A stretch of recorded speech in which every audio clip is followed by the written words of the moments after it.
Good afternoon, everyone. Thanks for joining us for our 2:30 streaming show. I'm Jamie French. And I'm Robinson Miles. Of course, coming out of the weekend, we're covering a lot of things that happened there, as well as we're starting this week, including our first headline of the day. And that is that the murder trial is underway for the man accused of killing an Evansville firefighter.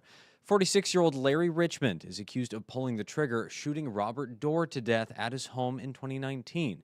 He's also accused of planning the murder with Dorr's widow, Elizabeth Fox Dorr. Yeah, inside of the courtroom today, both sides presented their opening arguments. So far, the state has called 6 witnesses to the stand, including the lead detective on this case. Several pieces of key evidence were shown to the jury, like police body camera video and 911 calls from the night of the murder, as well as crime scene photos and text messages between Larry Richmond and his son discussing a weapon trade. Now, if convicted, Richmond could face life in prison without the possibility of parole. Our reporter Emma Beck is there for day one of the trial, so she will have a live report, sort of a recap of day one for us tonight at 5 and 6. Now, switching tracks over to stories that we're still following up on from the weekend. Lots of questions still around that murder-suicide investigation in Newburgh.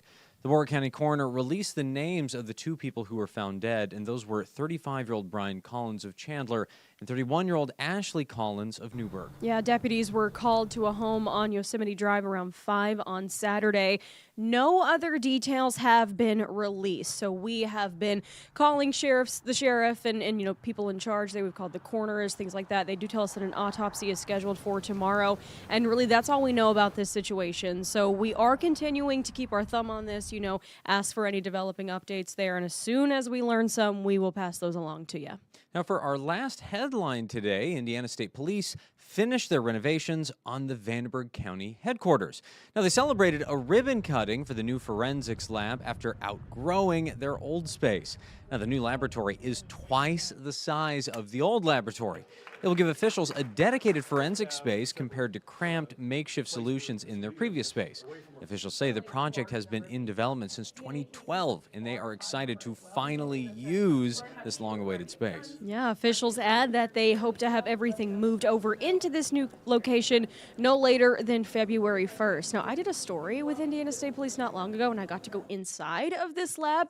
It's beautiful. I mean, it's like 5-star hotel nice. So I'm very excited for them because the old one looks more like a utility closet. So this is wonderful. They were excited to get in a much nicer space. I remember that. That was a really good story. It was one of those Thanks. good news, bad news things for me, though, Right. because I'm like, okay, well that was really great. And the bad news thing is okay, Jamie just gets to have all the fun. No, you get to do all the right. cool stuff. We'll take a tour. It's okay. Yeah, Rob's just back home, making sure things are running You're well holding back down at the the house. fort. It's okay. You're holding down the fort. Yeah, it's like, no, you go have Important all the job. fun. No, it's fine. Yeah. All right, well, that's going to round things out for us here today. Of course, we have a lot more things that we're covering, and all the things we covered today we'll have in a lot more detail just a little bit later, so be sure to check back in with us on 14 News at 4, 5, and 6, and of course, later tonight at 10. All right, but do not go anywhere. Meteorologist Arden Greger will be right back with your 14 First Alert forecast. Stay informed on your local news and weather throughout the day by watching the 14 First Alert streaming shows. At 8:30 a.m., get your First Alert forecast to plan the day ahead and catch up on the news that happened overnight with the 14 News Sunrise team. In the afternoon, get the latest headlines, forecasts, and a preview of the stories we're working on with the 14 First Alert streaming show at 2:30. And get an in-depth look at the 14 First Alert forecast so you're ready for the next big thing with the 14 First Alert weather show at 9 p.m. Watch the 14 First Alert streaming show that fits your schedule and works best for you. Streaming on your phone by downloading the 14 News app and the 14 First Alert weather app. On your smart TV by using the 14 News streaming app. And stream anytime on Facebook, YouTube, or on 14news.com. Stay connected and stay informed by watching the 14 First Alert streaming shows on your favorite streaming devices.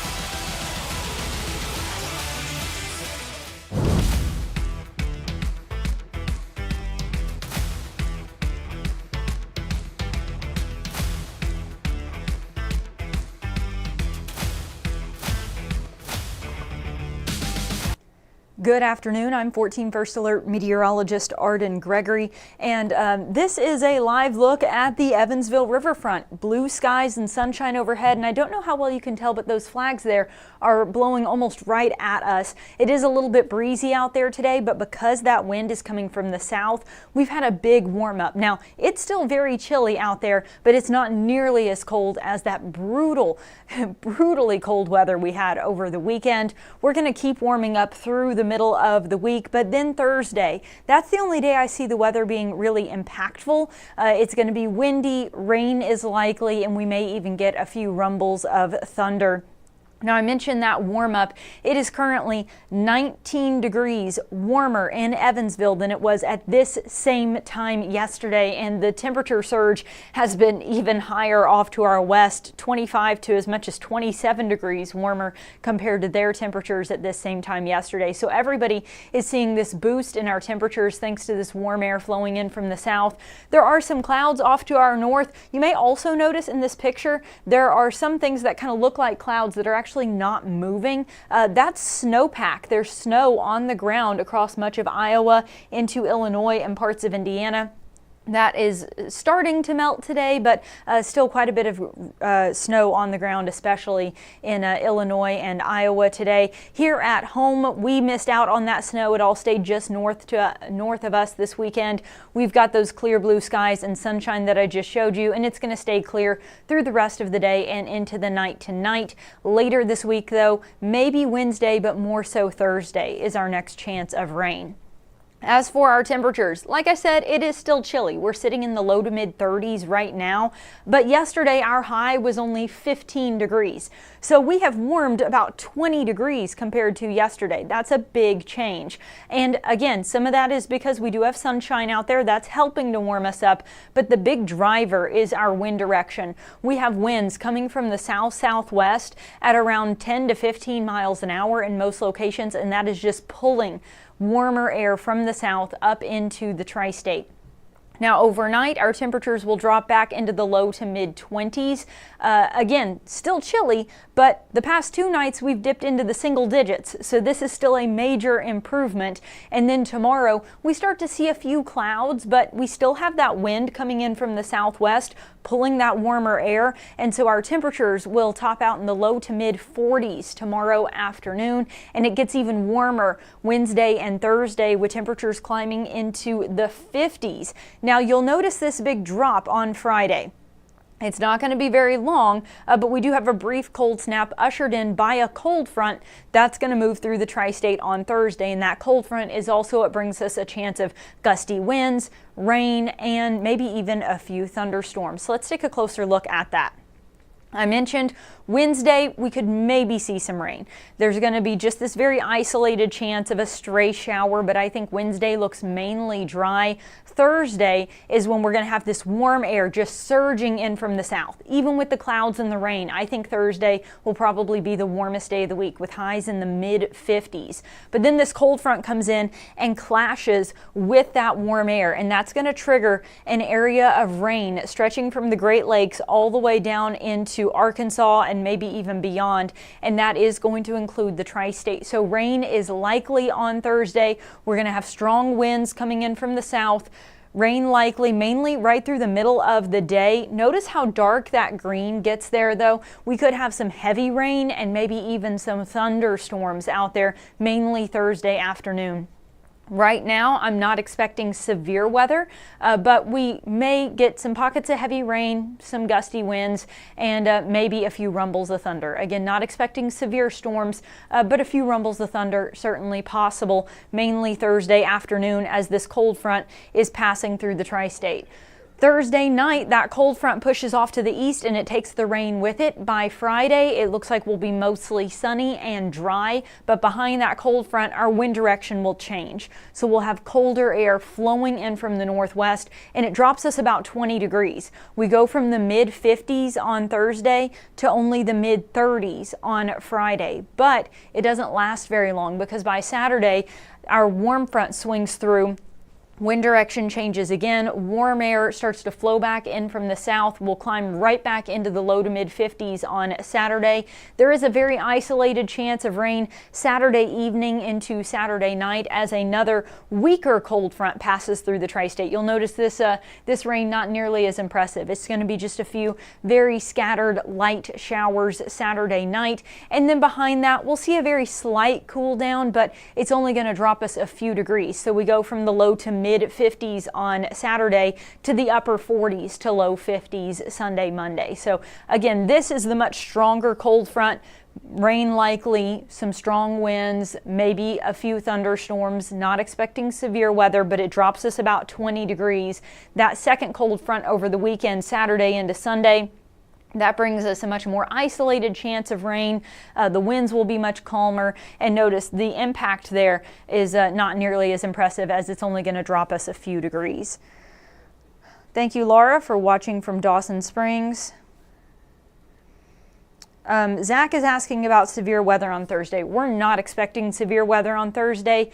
If that somehow changes and we do end up seeing a potential for severe weather, it would be very isolated. We're not expecting any kind of severe storms at all right now, certainly nothing widespread.